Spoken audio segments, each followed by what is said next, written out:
Look, Jersey was my home. It's where I was born. I am actually not a Jersey bean though, and I don't have any Jersey or English blood because my mother is from Sweden and my dad is from Austria. So I had an amazing childhood of being able to go to Sweden every year and see my grandparents out there, my cousins and uncles and aunties. And then also when I was about 8, my dad started taking me to Austria to see my family out there and skiing. But the great thing was, when I explain this to people, it's like the best upbringing because Jersey, to live in Jersey as a child was just magical. We had, it seemed to be longer, hotter summers, maybe because I was smaller and younger, but it definitely seemed like longer, hotter summers. The most amazing beaches, great friends, great schools. It was safe. And we had the proper seasons, which was lovely. And as we spoke about a bit beforehand, the odd occasion you get a bit of snow falling on the ground, the schools were shut, was always quite magical, and make snowmen and have snowball fights. But Jersey for me was just a phenomenal grounding, but I always had it in my heart that I wanted to travel. I think my dad got my stars done when I was about 10, and they for when I was about 18 to read them to me, and it had in there, this young man will be wanting to travel. He's got travel in his life, and that's exactly what happened. So, Jersey gave me a good foundation with education, and I studied hotel management, and then due to that, I went on and worked on the QE2 for a year and a half, traveled the world. Then we did a ski season in Austria. Then we did a couple of ski seasons in America, and became beach bums in Los Angeles, Venice Beach back in the late 80s, early 90s.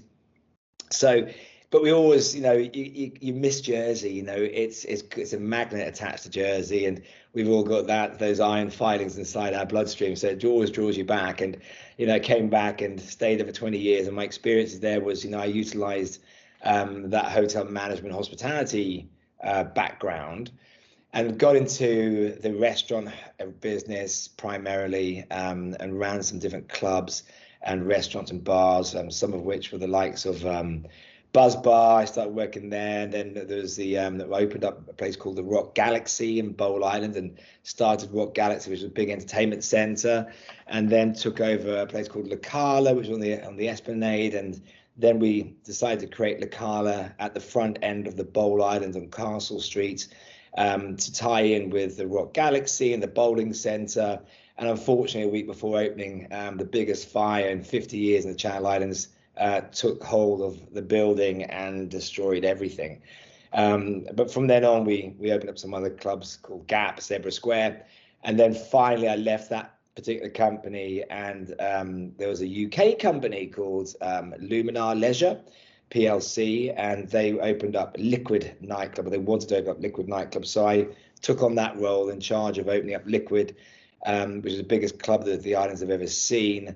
And it was definitely, that was an experience itself. It was a disastrous opening because the UK team didn't understand the Jersey mentality, and even though I tried to warn them about what they were doing for the opening, they decided that they knew better, and it was a disaster. So all the goodwill we thought we had on that, pre the opening night, turned out to be a nightmare, and we lost it all. And so it took about 2 months, 3 months to rebuild the club. But then we had a massive success story and became a really, really popular club. And we implemented under 18 discos on Tuesday nights, which was a huge success, and humongous lines of like 400 kids outside the club. So very happy about that. But yeah, the entertainment and hospitality industry was my background in Jersey.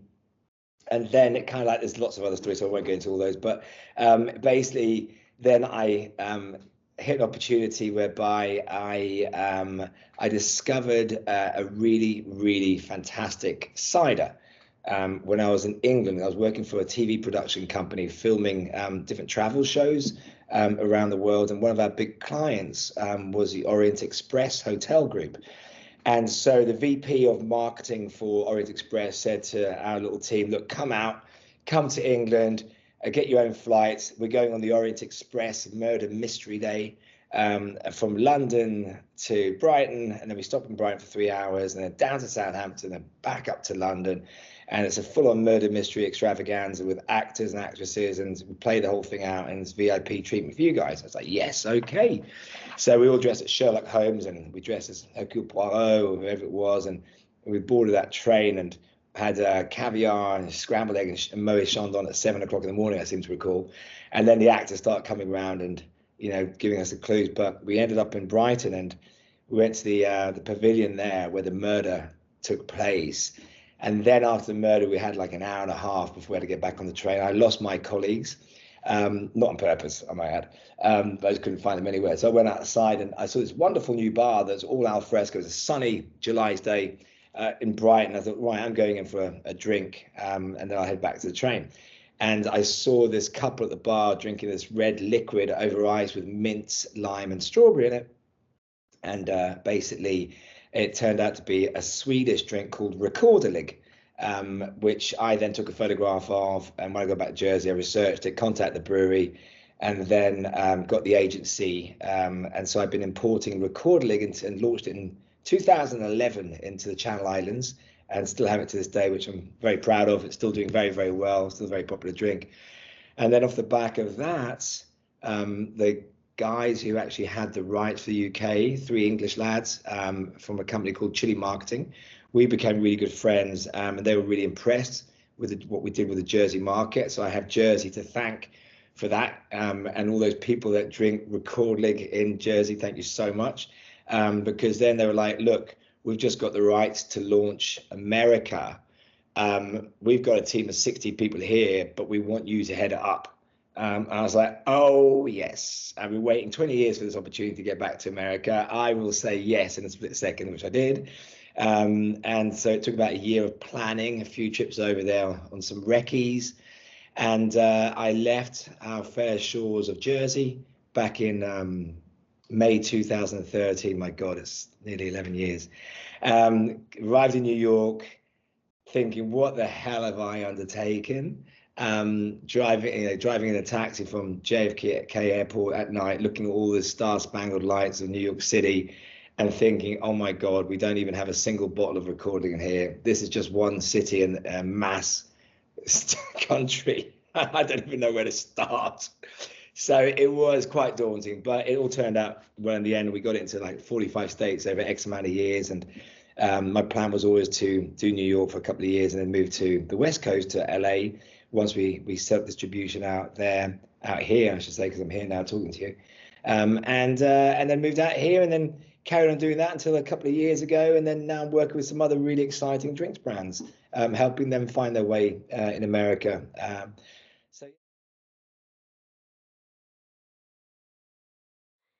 I mean, I don't obviously miss the winter weather, like everybody is the same, but I obviously miss my family. That's the hardest thing. It's the hardest thing for my family as well, to have me living over here, and my friends. I was very lucky that throughout all those years of great schooling and, running clubs and bars, I was able to, generate a really large group of friends that are fantastic people. And also, that helped, with the Rekorderlig, because they're all out there, as ambassadors and helping support me to grow the business, and still do to this day.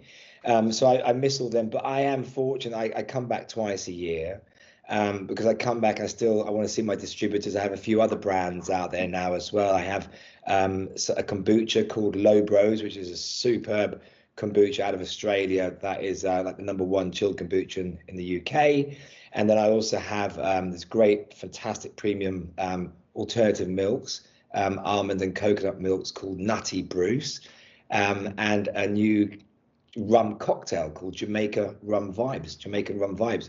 So I get the opportunity to come back to work with my distributors, who are fantastic, and get into market and keep pushing my brands, which is what got me to America, especially Rekorderlig.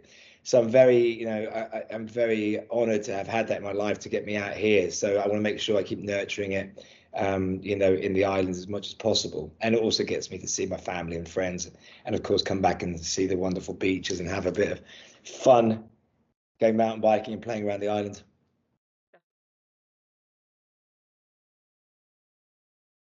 But I think maybe going to my childhood, my mind is working overtime. I'm trying to think about everything. But look, it was my childhood was just absolutely phenomenal, because I went to First House School, lived in Kensington Place on the side of the Grand Hotel.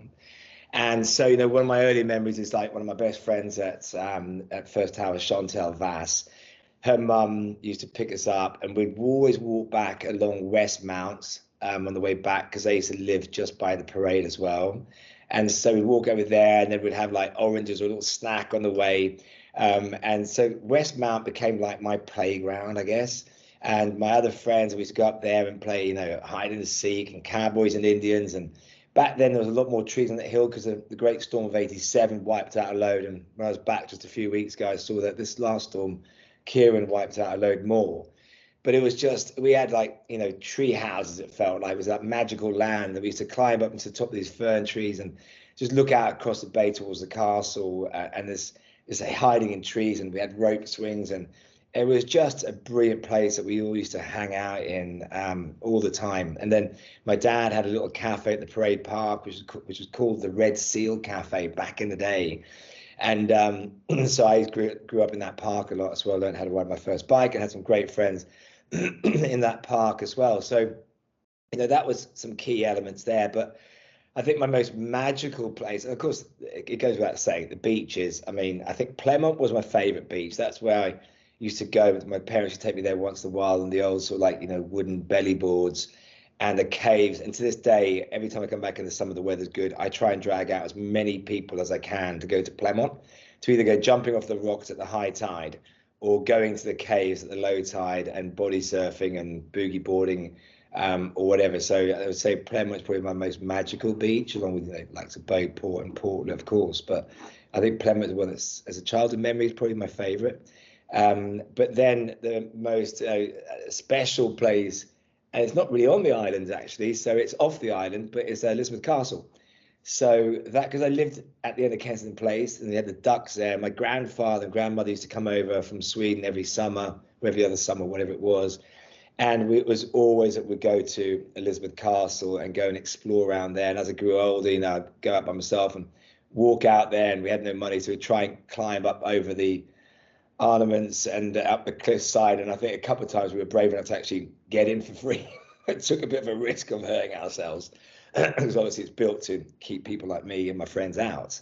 So it was quite amusing, but I just love that place. Elizabeth Castle, I show people photographs of that all the time and explain to them about having the third highest tides in the world, and how this castle is actually an island twice a day and part of the landmass twice a day. And like, what? Yeah, you drive out to it twice a day, and then twice a day you sort of sail out to it, take a boat. So I think those are, magical. And then, teenage years, I was at Holier, and then it was, discos at Fort Regent, and taking the cable cars up when we were younger to Fort Regent was brilliant. It's just such a shame to see the demise of that place. There's so much potential up there. And, again, very lucky that people of my generation got to experience that. Nightclubs up there, Bonaparte's nightclub, the cable cars, the snake slide, the bumper cars, the wheels, the swimming pools, the diving boards, and all that sort of stuff, and roller discos. And, it was just brilliant growing up there and having that. And it's obviously tougher for kids nowadays. I don't think you have that. You've got certain things obviously now, which is skateboarding parks and really nice areas and things like that. But Fort Regent had it all. And we used to have a place called Beaux Jours back in the day, which had skateboarding and go-karting and stuff like that as well. So yeah, my childhood, I consider myself very, very lucky to have the international blood and heritage with family elsewhere, but to have had my home in Jersey growing up.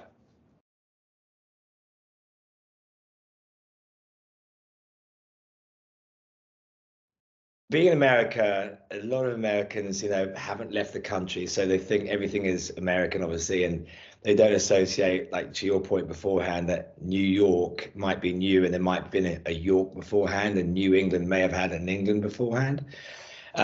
So inevitably, when I introduce myself, if the people I want to spend a little bit of time with, and that are really warming and that I want to just communicate well with, it's like I would go into the whole spiel. If there's people just like flitting through, and where you're from, London or something like that, because I'm moving through. But if we actually engage in a conversation, I really want to give them the proper spiel about where I'm from. So I always say I'm from a small island in the English Channel near the north coast of France, and it's called Jersey. So I really want to make sure it's clear.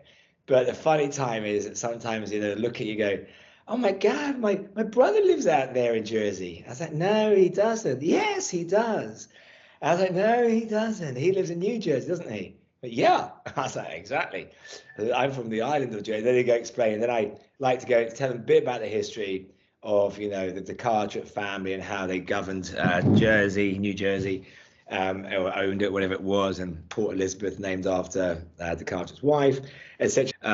But it's always quite fun. Actually, I do enjoy it because I do take pride in saying where I'm from and explaining it to people, because it really sort of like you see the realization that they're like, huh, where is it? So then I get Google Maps out and I show them on the map where it is, and they're just blown away. And then of course I go into the history of World War II and stuff like that, and then tell them how amazing the beaches are and the valleys and the farms, and then they ask how many people live there. So, well, I'll tell you what, it's 9 miles by 5, and then they are like, oh wow. And then they think there's like 10,000 people that live there, and they explain it's 100,000 people. I guess they used to places like Texas, where like one person lives on the ranch that's 9 miles by 5. So it's always great to tell people about it, in a bit more detail. Take great pride in that.